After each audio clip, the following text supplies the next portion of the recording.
नमस्ते दोस्तों, स्वागत है आपका क्लू फ्लिक्स पर, जहां हम खोलते हैं फिल्मों के राज आसान हिंदी में।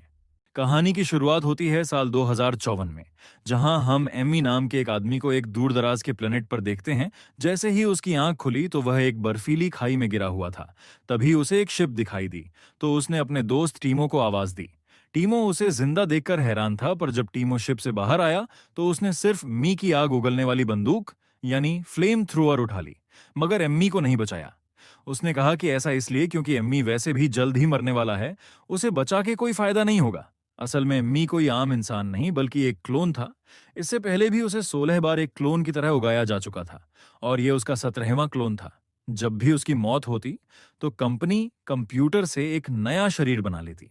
उसके दिमाग की सारी यादें हर हफ्ते कंप्यूटर में सेव की जाती थी और नया शरीर बनाने के बाद उसमें डाल दी जाती, ताकि उसे अपनी पूरी जिंदगी का सब कुछ अच्छे से याद रहे। ये सब साइंस डिपार्टमेंट के लिए इतना आम हो चुका था कि अब वो इस पर ज्यादा ध्यान ही नहीं देते थे। जब साइंटिस्ट MCI-17 को प्रिंट कर रहे थे तो अचानक मशीन से एक तार गिर गई, जिस वजह से प्रोसेस में थोड़ी गड़बड़ी आ गई। असल में धरती पर क्लोनिंग करना मना था, और इसे सिर्फ अंतरिक्ष में एक्सपेंडेबल्स नाम के लोगों के साथ किया जाता था। एमी भी ऐसा ही एक एक्सपेंडेबल था, जिसका मतलब था कि उसे अंतरिक्ष में खतरनाक मिशंस के लिए भेजा जाता, क्योंकि अगर वह मर भी गया तो वह और एमी बना लेंगे। उसका तो काम ही दरअसल मरना था। एक दिन उन्होंने एमी को मरम्मत का काम करने के लिए स्पेसशिप से बाहर भेजा, पर जल्द ही मी को एहसास हुआ कि वह झूठ बोल रहे थे। स्पेसशिप में कोई गड़बड़ी थी ही नहीं, बल्कि वह उसे खतरनाक रेडिएशन में भेजकर टेस्ट करना चाहते थे कि बाहर अगर नॉर्मल इंसान जाएंगे तो क्या होगा उनके साथ। तभी अचानक स्पेसशिप से एक ऑज उस पर आ गिरा और उसका हाथ कट गया, जिसे देखकर साइंटिस्ट मजे ले रहे थे। इसके बाद उन्होंने अगला एम की प्रिंट किया तो उसके पास जीने के लिए सिर्फ 15 मिनट बाकी थे। तो साइंटिस्ट्स ने फटाफट सैंपल्स लेने का काम शुरू कर दिया। असल में इस सब की शुरुआत धरती पर 4 साल पहले हुई थी। एमी टीमो का सबसे खास दोस्त था। टीमो ने उसे कुछ खतरनाक गुंडों से कर्जा दिलवाकर अपनी बेकरी की दुकान खोलने में मदद की, मगर उनका बिजनेस ठप हो गया, और जल्द ही वह गुंडे उधार वापस लेने के लिए हाथ धोकर उन दोनों के पीछे पड़ गए। टीमो और एमी ने भागने की कोशिश की, मगर गुंडों ने उन पर स्पेशल ग्रेनेड से हमला किया, जिससे उन्हें जोरदार बिजली के झटके लगे और वह बेहोश हो गए। जब उनकी आंख खुली तो वह माफिया बॉस टेररियस से मिले, जिसे अपने कैदियों के शरीर को आरी से काटने में मजा आता था। टीमो और एमी को समझ आ गया कि अगर उन्होंने पैसों का इंतजाम नहीं किया तो उनका भी यही हाल होगा। यही समय था जब उन्होंने धरती छोड़कर जाने का फैसला किया। एमी ने किसी और प्लेनेट पर बसाई जा रही नई दुनिया का हिस्सा बनने के लिए फॉर्म भर दिया, लेकिन उनकी तरह लाखों लोगों ने यह फॉर्म भरा था। इस मिशन का लीडर केनेथ नाम का एक नेता था, जो पिछले 2 इलेक्शन हार चुका था, मगर उसके कट्टर साथी उसके लिए कुछ भी करने को तैयार थे, और इसी वजह से उसे अपने इस मिशन के लिए इन्वेस्टर्स मिल गए। टीमो तो आसानी से इस मिशन का हिस्सा बन गया, क्योंकि उसके पास पायलट का लर्नर्स परमिट था, लेकिन एम्मी के पास ऐसी कोई खासियत नहीं थी। इसीलिए उसने बिना ज्यादा रिसर्च किए फॉर्म में एक्सपेंडेबल भर दिया।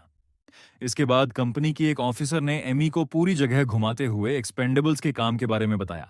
उनका प्रिंटर स्पेसशिप में मौजूद सारा ऑर्गेनिक कचरा इकट्ठा करता था, जैसे बचा हुआ खाना, इंसानी कचरा और लाशें, और फिर इन्हीं की मदद से क्लोनस के नए शरीर प्रिंट किए जाते थे। लेकिन मी उस लड़की की खुशबू में इतना मद्दोश हो चुका था कि उसे कुछ भी सुनाई नहीं दिया।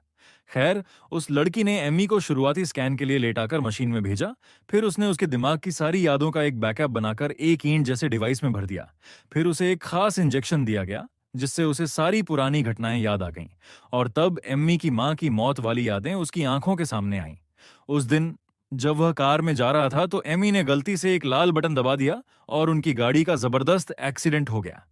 जब उसने मंजर फिर से देखा तो वह फूट फूट कर रोने लगा। खैर, फिर वह लड़की एक बंदूक उठाकर उसे गोली मारने लगी, क्योंकि अब उसे बार बार मरने की आदत डाल लेनी चाहिए। एमी बहुत डर रहा था, लेकिन फिर भी लड़की ने ट्रिगर दबा दिया, लेकिन कुछ हुआ नहीं। खैर, इसके बाद स्पेसशिप अंतरिक्ष की ओर निकल पड़ी, और एमी बाकी क्लू के साथ जिंदगी के नए तौर तरीके सीखने लगा। वहां का खाना एकदम बेकार था, और सबको एक जितना खाना मिलता था, अगर किसी ने भी ज्यादा लेने की कोशिश की तो एक अलार्म बजने लगता, जिसका मतलब है कि उन्हें खाना वापस रखना होगा। खैर, क्रू के पहले लंच ब्रेक के दौरान केनथ अपनी पत्नी येल्फा के साथ सबके सामने आया। ये साफ था कि केनथ का दिमाग बहुत ज्यादा तेज नहीं था, और ये अल्फा चर्च के साथ मिलकर अपने फायदे के लिए उसका इस्तेमाल कर रही है। वहां के ज्यादातर लोग केनथ को देखकर काफी खुश थे, मगर कुछ लोग एकदम शांत रहे। उसी समय एमी की नजर सिक्योरिटी एजेंट नाशा पर पड़ी और उसे पहली नजर में ही उससे प्यार हो गया। नाशा ने उसे अपने टेबल पर बुलाया तो एम्मी उसके पास गया। नाशा ने अपना खाना उसके साथ बांटा और जल्द ही दोनों में दोस्ती हो गई। उसी समय किन्नीथ अपने भाषण में कह रहा था कि वह एक नए प्लेनेट पर जाकर एक नई दुनिया बसाने वाले हैं, लेकिन ऐसा होने से पहले उनके पास सिर्फ जरूरत जरूरत का राशन होगा, यानी वह और इंसानों को नहीं पाल सकते। इसलिए कीनत ने आपसी संबंध बनाने पर रोक लगा दी। हालांकि इससे कोई खुश नहीं था। इसीलिए उसने कहा कि नए प्लेनेट पर जाकर जितने मर्जी बच्चे पैदा करना। लेकिन नाशा और एम्मी को इस रूल की कोई परवाह नहीं थी और वह छुप छुप कर इकट्ठे रातें गुजारने लगे। इधर क्रू के लोग अक्सर एम्मी से पूछते रहते थे कि मरने पर कैसा लगता है, जिससे एम्मी को काफी परेशानी होती थी। एक दिन नाशा ने गुस्से में आकर उन्हें गोली मारने की धमकी दी ताकि वह खुद मौत के मुंह में जाकर यह अनुभव कर सकें। इस वजह से कैफेटेरिया में लड़ाई छिड़ गई और फिर सिक्योरिटी ने सबको पूरी रात जेल में रखा। एमी को तो सजा के तौर पर पहले से आधा खाना दिया जाने लगा। इधर जब काय और जेनिफर नाम की लड़कियां मी के करीब जाने की कोशिश करती थीं तो नाशा जल्द ही वहां आकर सबको यह दिखा देती कि मी सिर्फ और सिर्फ उसका है।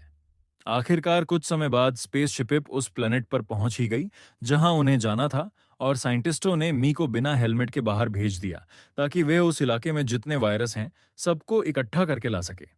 एमी बाहर जाते ही बीमार होकर मर गया, लेकिन इस वायरस की वैक्सीन ढूंढने के लिए उन्हें इस मिशन को बार बार दोहराना पड़ा। एक दिन साइंटिस्ट्स ने देखा कि लाश के बैग में मी अब भी जिंदा था, पर फिर भी उन्होंने मी को साइकिल में फेंककर मार डाला। आखिरकार मी 12 से एमी 16 की बदौलत साइंटिस्ट ने वह वैक्सीन ढूंढ निकाली और अब इंसान बिना मास्क के इस प्लेनेट पर घूम सकते थे। इसके बाद एमी को अपनी रिसर्च टीम के साथ बाहर भेजा गया तो वह सब एक बर्फीली गुफा में घुस गए। काय की नजर दीवार में एक छेद पर पड़ी जहां कीड़े जैसे कुछ जानवर थे। एक जानवर अचानक काय पर कूद पड़ा तो काय भागी और वह जानवर उसका पीछा करने लगा। उसी समय उसके एक साथी ने गोलियां चलाकर सभी एलियन जानवरों को भगा दिया। इसके बाद वह सब बाहर जाने लगे तो अचानक जेनिफर वहीं जम गई, क्योंकि उसे एहसास हुआ कि छत पर जरूर कोई जानवर है। उसने छत पर हमला कर दिया जिससे उस पर बर्फ गिर पड़ी और वह वहीं दबकर मारी गई। बाद में जब वह स्पेस शिप में पहुंचे तो किन्नीथ ने मी को खूब डांटा, क्योंकि जेनिफर की जगह मी को मरना चाहिए था, उसका तो काम ही मरना है। फिर उसने उन जानवरों की वीडियोस देखने के बाद उन्हें क्रीपर्स नाम दिया। इधर एमी को पहले से भी आधा खाना मिलने लगा था और काम कर दिया था 2 गुना।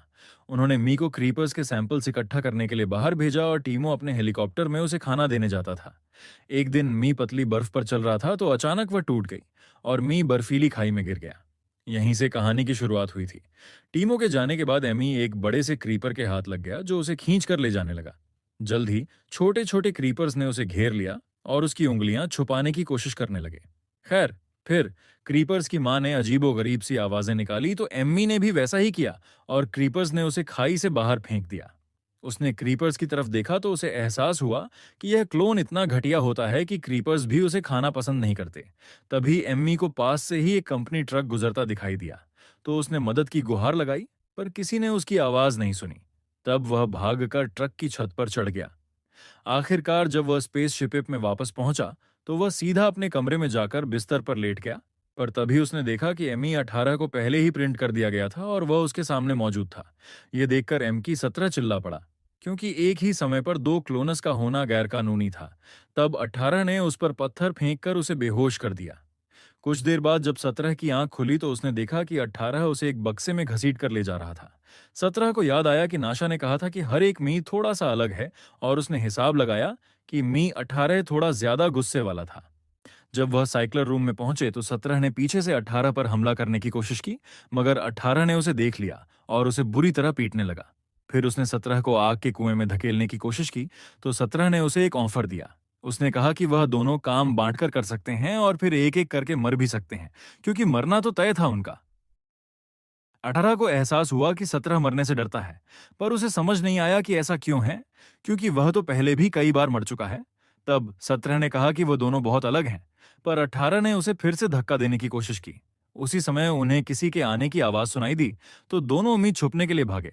असल में यह टीमो था जो चुपके से बाकी क्रू मेंबर्स को ऑक्सीफोजोल नाम का ड्रग बेच रहा था जो शरीर के ऊपर शराब वाला असर करता था। जैसे ही टीमो अकेला हुआ तो 18 ने बाहर आकर टीमो को पीटना शुरू कर दिया, क्योंकि उसके बिजनेस आइडिया की वजह से ही आज वह यहां पर फंस गया था। उसने टीमो को कुएं में धकेलना चाहा, पर तभी 17 ने उस पर हमला बोल दिया। फिर 17 ने टीमों की जान बचाने की कोशिश की, लेकिन 18 ने उसे पीछे खींच लिया। इसके बाद उन दोनों में थोड़ी हाथापाई हुई और 18 ने गर्मा गर्म लोहे का सरिया उठा लिया। पर उसी समय ऐन वक्त पर नाश और सिक्योरिटी टीम का हेड जी कमरे में आ पहुंचे। तब 18 ने टीमों को अपना मुंह बंद रखने को कहा, वरना वह उसके ड्रग बेचने वाले काम का भांडाफोड़ कर देगा। फिर दोनों इकट्ठे मरेंगे, ठीक है? फिर 18 और टीमों ने नाटक किया कि टीमों गलती से कुएं में गिर गया था और 18 ने उसकी जान बचाई है। उधर 17 छुपकर यह सब देख रहा था और जब उसने नाशा को 18 के साथ चिपक कर जाते हुए देखा तो उसे बहुत जलन हुई। 17 ने उसके पीछे जाने की कोशिश की, पर तभी एक चर्च के आदमी ने उसे रोक लिया, क्योंकि वह उसके साथ तस्वीर लेना चाहता था। फिर उसने बताया कि मीको कीनत और यल्लफा के साथ डिनर का मौका दिया जा रहा है। रात को जब वह डिनर पर गया तो इतना स्वाद खाना देखकर उस पर टूट पड़ा। कीनत ने उसे जेनिफर की मौत पर डांटने के लिए उससे माफी भी मांगी। फिर काय भी वहां आ गई और वह लोग बातचीत कर ही रहे थे कि तभी अचानक एम्मी ने उल्टी कर दी और साइंस टीम कमरे में घुस आई। उन्हें एम्मी की गर्दन पर लाल निशान दिखाई दिया तो वह समझ गए कि यह मीट में मौजूद ग्रोथ हार्मोन्स खाने की वजह से हुआ है। असल में साइंस टीम एक खास दवाई बनाने पर काम कर रही थी और उन्होंने एम्मी को इंजेक्शन दिया, लेकिन वो छटपटाता हुआ इधर उधर सामान से टकराकर दर्द में बुरी तरह कराहने लगा। किन्नत ने कहा कि उन्हें मी को आसान मौत देनी चाहिए और इधर ये अल्फा ने अपना कारपेट हटा दिया ताकि उस पर खून के धब्बे ना लगे। काय का मानना था कि उन्हें मी के साथ ऐसा बर्ताव नहीं करना चाहिए, पर कीनत ने कहा कि यह इंसान नहीं है, क्लोन है बस एक। तब मी ने गुहार लगाई कि उसे मारने की जरूरत नहीं है, वह ठीक महसूस कर रहा है। अब जिसके बाद काई उसे अपने साथ ले गई। काई के कमरे में मम्मी ने तस्वीरों में देखा कि काई जेनिफर से बेहद प्यार करती थी। तब काय ने अम्मी से मरने के बारे में पूछा, क्योंकि वह जानना चाहती थी कि जेनिफर ने मौत से पहले क्या फील किया था। एम्मी ने बताया कि एक बहुत ही डरावना अनुभव है। फिर काय ने उसके करीब आने की कोशिश की, पर एम्बी घबरा कर भाग गया। इसके बाद जब वह अपने कमरे में पहुंचा तो नाशा ने पहचान लिया कि वह नंबर 17 है। असल में 18 ने उसे पहले ही सब कुछ बता दिया था। फिर उसने अपनी लिपस्टिक से दोनों के शरीर पर नंबर लिख दिए। उसी समय काई उनके कमरे में आ गई और उसने दोनों क्लोन्स को देख लिया, पर वह बिना कुछ कहे कमरे से चली गई। तभी नाशा उसे रोकने के लिए उसके पीछे दौड़ी। उधर क्लोज टीवी देख रहे थे जिसमें कीनत अपने साइंटिस्ट्स के साथ एक टॉक शो पर बात कर रहा था। तब 17 ने 18 को डिनर के समय हुई सारी घटनाओं के बारे में बताया कि कैसे कीनत सिर्फ एक एलर्जी इन्फेक्शन के चलते भी उसे मारना चाहता था। ये बात सुनकर 18 को बहुत गुस्सा आया। अब वो नाशा की बंदूक लेकर कीनत की जान लेने निकल पड़ा। उधर काय एक से ज्यादा क्लोनस की रिपोर्ट करने गई थी, पर नाशा उस तक पहुंच गई। तब काय ने कहा कि अगर नाशा चाहती है कि काय किसी को भी इस बारे में ना बताए तो उसे काय को एक मी देना होगा। पर यह सुनते ही नाशा को बहुत गुस्सा आया, क्योंकि एमी कोई खिलौना नहीं है कि किसी को भी बांट दिया। उसी समय 18 वहां से भागा और 17 भी उसका पीछा करते हुए वहां आ गया। 17 ने काई और नाशा को बताया कि 18 के पास बंदूक है। उधर कैफेटेरिया में एक लेजर मशीन एक बड़ी सी चट्टान को काट रही थी, क्योंकि उसके अंदर एक काला हीरा छुपा हुआ था। उसी समय 18 भीड़ में छुपकर बंदूक चलाने के लिए तैयार हो गया, पर तभी एक आदमी ने उसे धक्का दे दिया। उसी समय एक चट्टान में से एक छोटा क्रीपर बाहर आ गया और सभी लोग बुरी तरह डर गए। चारों ओर अफरा तफरी मच गई और कीनत टेबल पर खड़ा होकर इस क्रीपर को पकड़ने का हुक्म देने लगा। साइंटिस्ट ने तुरंत हेलमेट सूट पहने और क्रीपर को पकड़ने की कोशिश करने लगे, लेकिन कोई फायदा नहीं हुआ। तब कीनत ने 17 को भी क्रीपर को पकड़ने का आदेश दिया। जैसे ही क्रीपर एक जगह रुका तो 17 ने वही अजीब सी आवाज निकाली जिस तरह उसने उस दिन क्रीपर्स की मां को बोलते सुना था। उसे ऐसा करते हुए डोरोथी ने बहुत ध्यान से देख लिया। इसी दौरान 18 वहां पर कीनत को मारने पहुंच गया। उसने गोलियां भी चला दी, पर नाशा और 17 ने उसे धा दबोचा। उसकी गोली सीधा काले हीरे पर जा लगी और तभी अचानक एक और क्रीपर कीनत के चेहरे पर चिपक गया। काई और बाकी गार्ड्स ने गोलियां चलाकर क्रीपर को मार डाला और उधर साइंटिस्ट्स ने पहले क्रीपर को पकड़ लिया। इस बच्चे की चीखें बाहर गुफा में मौजूद उसकी मां को सुनाई दे रही थीं। वहीं दूसरी ओर हम देखते हैं कि नाशा के साथ साथ 17 और 18 को भी जेल में कैद कर दिया गया था। तब 17 ने उन्हें बताया कि उस दिन गुफा में क्रीपर्स ने उसे खाने तक से इनकार कर दिया। इतना बेकार हूं मैं। लेकिन नाशा ने कहा कि तू फालतू सोच रहा है, असल में क्रीपर्स ने तेरी जान बचाई होगी। तभी अचानक सो रहे गार्ड के सर पर एक बैग आ गिरा। असल में यह टीमो था जो अपने दोस्तों को आजाद करवाने के लिए जेल में घुसाया था। टीमो ने 17 को एक खत दिया जो उसे अपने दरवाजे पर मिला था। उसमें लिखा था कि डरियस के गुंडे अपना कर्ज वसूलने के लिए उनका पीछा करते हुए अंतरिक्ष तक आ गए हैं। डेरियस ने लिखा था कि अगर टीमो आरी से एमी के टुकड़े टुकड़े करके उसकी वीडियो डेरियस को भेज दे तो वह उनका कर्ज माफ कर देगा। अब उस गार्ड ने कैमरा लगाया तो टीमो ने रोते हुए 17 से कहा कि वह वैसे भी मरने ही वाला है। काय ने टीमो को अपना नाटक बंद करने को कहा तो टीमो ने गार्ड से कहा कि 17 को मार दो पहले। पर तभी 18 ने टीमो से कहा कि 17 की जगह कुर्बानी मैं दूंगा, क्योंकि उसे मौत से डर नहीं लगता था और उसके अंदर दर्द सहने की ताकत 17 से तो बहुत ज्यादा थी, लेकिन मरने से पहले उसे थोड़ी ऑन्जिजोफोल चाहिए। जैसे ही गार्ड उसे ड्रग देने आया तो 18 ने उसकी बाजू पकड़कर उसका सर सलाखों पर दे मारा। उसी समय नाशा ने उसकी टीजर गन चुराकर टीमो को बिजली के झटके दिए। साथ ही वह गार्ड से चाबी चुराकर जेल से बाहर आ गई और अब वह टीमो की ही आरी से उसी के टुकड़े टुकड़े करने को तैयार थी। पर उसी समय जी वहां आ गया और उसने सबको गिरफ्तार कर लिया। जब उसे कॉरिडोर में ले जाया जा रहा था तो 17 को एहसास हुआ कि नाशा ने हमेशा उसकी रक्षा की है। एक बार तो उसने एक हेस्मेट सूट पहनकर एक दर्दनाक एक्सपेरिमेंट के दौरान भी उसका साथ दिया था। खैर, जब वह सभी खिड़कियों से गुजर रहे थे तो उन्होंने देखा कि सभी क्रीपर्स ने स्पेस शिपिप को चारों तरफ से घेर लिया था। इधर साइंटिस्ट उस क्रीपर के बच्चे को ले जा रहे थे तो डोरोथी ने 17 को देखा और उसने वही अजीबोगरीब आवाज निकालने की कोशिश की जो 17 ने कैफेटेरिया में निकाली थी। डोरोथी का मानना था कि यह क्रीपर्स की भाषा है और वो उनसे बात करने के लिए ट्रांसलेटर बनाना चाहती थी। इसके बाद हम सब साइक्लर रूम में पहुंचे। यहाँ यल्लफा ने एक नई सॉस बनाने के लिए क्रीपर बच्चे की पूंछ काट डाली। फिर कीनत ने गर्मा गर्म सरिये से 18 के गाल पर निशान बना दिया ताकि वह दोनों क्लोन्स को पहचान सके। फिर उसने एक साइंटिस्ट को कहकर एम्मी की याददाश्त का सारा डाटा उड़ा दिया। कीनत को क्रीपर्स पर गुस्सा आ रहा था तो नाशा ने कहा कि यह प्लेनेट असल में क्रीपर्स का ही है और इंसान यहाँ पर एलियंस बनकर आए हैं। नाशा ने बताया कि क्रीपर्स ने एक बर्फीली खाई से एमी को जिंदा बाहर निकाला था, बुरे नहीं हैं वो। पर कीनत ने हंसकर कहा कि क्रीपर्स ने उसे इसलिए जिंदा छोड़ दिया होगा क्योंकि वह कूड़े से भी बदतर है। खैर, तब डोरथी ने कहा कि उसकी टीम क्रीपर्स की भाषा जानने के लिए ट्रांसलेटर बना रही है। उसी समय क्रीपर बच्चे ने कीनत पर थूक दिया, जिस पर कीनत ने उस पर गर्म सरिये से वार किया, पर वह चूक गया। अब कीनत को बहुत गुस्सा आ रहा था, इसीलिए वह अनाप शनाप बोलता जा रहा था, जिसके बाद नाशा भी उस पर चिल्ला पड़ी। फिर कीनत ने तैश में आकर क्रीपर बच्चे को एक रस्सी से बांधकर आग के कुएं में फेंक दिया और रस्सी नाशा की ओर फेंक दी। नाशा ने जैसे तैसे उसे अपने दांतों से पकड़ा ताकि वह बच्चे की जान बचा सके। जी ने अपने आदमियों को यह सब रिकॉर्ड करने को कहा। अब कीनत चाहता था कि सभी क्रीपर्स को मौत के घाट उतार दिया जाए, पर यल्फा के पास इससे बेहतर आइडिया था। उन्होंने एम की 17 और 18 की पीठ पर बॉम्ब्स लगा दिए, जिसके बटन्स कीनत के हाथ में थे। यह अल्फा चाहती थी कि वह ज्यादा से ज्यादा क्रीपर्स की पूंछ काट कर लाएं और जो भी पहले 100 पूंछ लेकर आएगा वह जीत जाएगा। वहीं हारने वाले को अपनी मौत का सामना करना होगा। जब वह रास्ते में थे तो 17 ने कहा कि यह उसकी मां के कार एक्सीडेंट की सजा है, पर 18 ने कहा कि उस गाड़ी में डिफेक्ट था, इसीलिए उन्हें सिर्फ एक बटन दबाने के लिए खुद को अपनी मां की मौत का जिम्मेदार नहीं समझना चाहिए। उसी समय डोरोथी वहां आ गई और उन्हें अपना बनाया ट्रांसलेट डिवाइस दिया। अब वह दोनों क्रीपर्स के झुंड से होते हुए बच्चों की मां तक आ पहुंचे। वो मी को पहचानती थी। उसने कहा कि उसने मी की जान बचाई थी, पर बदले में इंसानों ने उसके ही बच्चे को कैद कर लिया। अगर उसके बच्चे को कुछ भी हुआ तो वह सभी इंसानों को मौत के घाट उतार देगी। तभी उसने जोर से चिल्लाना शुरू कर दिया और बाकी बच्चों ने भी ऐसा ही किया। 17 और 18 ने अपने कान बंद कर लिए, जिस पर क्रीपर मान ने कहा कि अपनी ताकत से वह उनके दिमाग भी उड़ा सकती है। उधर स्पेस शिपिप में जब कीनत और यल्लफा ने क्लोनस को क्रीपर्स से बातचीत करते देखा तो वह काफी घबरा गए। उसी समय एम्मी 17 कैमरास की तरफ भागा और अपनी उंगलियों से C3 का निशान बनाया। दरअसल यह एक सिग्नल था नाशा को, जिसका मतलब था कि कुछ भी करके बच्चे को उसकी मां तक पहुंचाना होगा। यह अल्फा और चर्च को लगा कि क्लोन्स की बजाय कीनत को इन क्रीपर्स से बात करनी चाहिए। उधर 17 ने क्रीपर मां से वादा किया कि नाशा उसके बच्चे को जरूर ले आएगी, लेकिन मां ने कहा कि सिर्फ इतने से नहीं चलेगा, क्योंकि इंसानों ने उसके एक बच्चे की जान ली थी, इसीलिए बदले में उसे भी एक इंसान की जान लेनी होगी। उसी समय किनत की 3 गाड़ियां बाहर आईं। अंदर नाशा ने एकदम कूदकर यल्लफा को पकड़ लिया।